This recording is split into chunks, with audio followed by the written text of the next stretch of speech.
a lot of other misconception with franchising is people don't understand all these different participation types, and given every franchise is different, but overall, there's tends to be four different models from the single, multi, area rep, master franchise.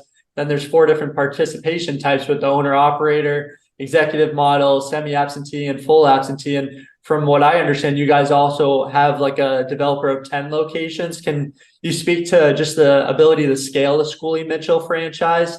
Yeah, we actually have three options here, and Okay. we really only operated on one for the first 24 years because both these other options that I'm about to mention really just came to play within the last year. Oh, wow. We So got breaking news today, everyone. it is breaking news. So we knew that there were people that wanted to maintain a job. Either they Yeah. needed the revenue to be able to start a business, or sometimes a spouse is a roadblock, or sometimes health, and Yeah. whatever the reason, they need to keep their job, but they Right. still wanted to start a business. And this is one where we implemented something we call the builder franchise, and it Yeah. allows for someone to do this on a part-time basis.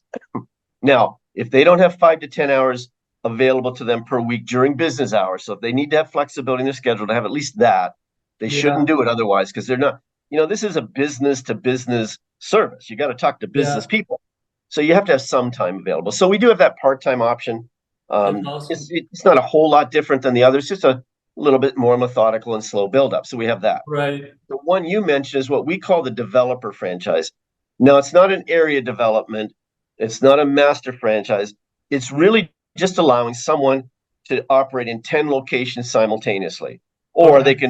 they can start with one and build up to 10. So they can Right. pick any 10 cities they want in the US or Canada, and they can build their business in each of those locations. So Hmm. even though I know I said earlier there's no territories, we Yeah. do have a couple restrictions in where they can hire people. So if I get one franchise in Detroit, I can hire as many people as I want in the Detroit area, but I can't hire in Denver. So if I want to Okay. build in multiple locations, I can do the developer franchise, and I can do it in as much as 10 cities at once. That's impressive.